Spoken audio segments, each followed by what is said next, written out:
Hello, my dear Capricorn friends. This is Maxine Taylor with your November forecast. And let's just take a look at it now. Okay, first of all, Mercury's going retrograde. Um, First, it'll go into the shadow of the retrograde. And that means it's going to feel just like Mercury is already retrograde. No, it's not. It's like a warning, an alert. Hey, get ready. I'm going retro. Then, excuse me, let me get my glasses. Oh, that's better. The shadow begins on the 7th. Mercury goes retrograde on the 26th. During the retrograde, tie up the loose ends of unfinished business. Don't start a new job, though. Don't start a new anything. Don't make a major purchase like a home because you're going to have to sign on the dotted line. You don't want to sign any papers when Mercury is retrograde because anything you do along those lines will have to be redone or undone during the year. I have tested this out, and boy, oh boy, does it ever deliver what it promised. So be be alert, okay? Now let's look at your chart. Jupiter, the greater benefic, is in your sixth house, blessing your job, blessing your health, but it is retrograde. And it's going to stay retrograde till for probably the first I don't have it in front of me right now, but for probably the first 2 months of 2025. So be alert, be alive, um, tie up the loose ends of unfinished projects. Now, Jupiter is still blessing you in the area of health and the area of your job. So when it goes direct, it is just going to bless both of those areas beautifully. It, even now, it can heal the physical. And when I say heal, it you can bring that about. It is retrograde, so you're not going to start new projects at all. You're going to tie up the loose ends of unfinished. And if you're like most people, you've got plenty of unfinished projects around the house and at work. Now, Mars is the red planet. It's in your seventh house of partnership. It wherever it is, it shows you who or what you fight with or fight for. Tomorrow, the third, it's going to move into the eighth house, which it co-rules. And so the eighth house is the house of secrets. It's the house of transformation. And with Mars there, you are looking at um, you're looking at anger issues. You're also looking at joint financial moves. And that's the good news. But you're not going to start a new financial uh, project because you want it to last. So Mars is what comes first to you and what you fight with and fight for. So you're going to bury the anger that you might be having over something that occurred recently or in the past.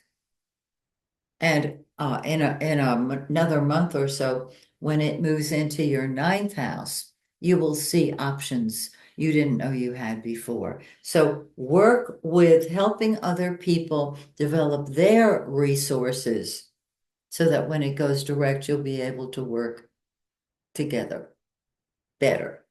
All right, let's go over to the sun. The sun is the giver of life. It is in your 11th house of friends and group activities. It is in the area that deals with um, humanitarian projects and people. It it opens your eyes to a bigger picture of what you can do. And Your friends become the center of your life. Isn't that beautiful? On the 21st, the sun moves into your 12th house and says, don't bother me. I'm busy. Go away. And that's a time when I would take a vacation if you could, only because you want to get away from it. Now, Mars is still going to be active no, it won't be active at that time. I'm looking at it upside down. So if you have an opportunity to go someplace where you have privacy and you're able to just be by yourself and enjoy the scenery, do it. Okay. Mercury, what we think about and talk about. It tomorrow it moves into the 12th house, and your thoughts become more spiritual. The 12th house is the subconscious. And because it's the subconscious, you may not know you may not be consciously aware of it, but you know something's going on within you. Something's brewing within you. That's fine. Um, because this is a time for behind the scenes work, whether it's your subconscious or your daily activities. You can be the leader behind the throne. Venus, the planet of love and money and beauty, has been in your 12th house and will stay there until the 11th when it crosses into your first house, which is your physical body. And you're saying, it's time to beautify me. And I'm going to encourage you to do that. Now, don't start any weird new looks during the Mercury retrograde because you don't want it fizzling out. You don't want to, you don't want, you want to look your best and you want to feel your best and you want to look beautiful and feel beautiful. So if you buy a new outfit, let's say, keep the tags. You know what I mean? And it'll work fine. I love that Venus is in your first house after the 11th because that allows you to love you. Now, the new moon is on the first. We've already had it. It's in your 11th house. So you're making contact with friends and group activities, maybe people you've lost track of. This can be very, very helpful. 2 weeks later, we got a full moon on the 15th. It's in your fifth house of fun and games and children and things that you love to do, sports, music, painting, um, doesn't matter. Have fun. The full moon says, have fun. And then after the 15th, it starts waning again, and which it does every month.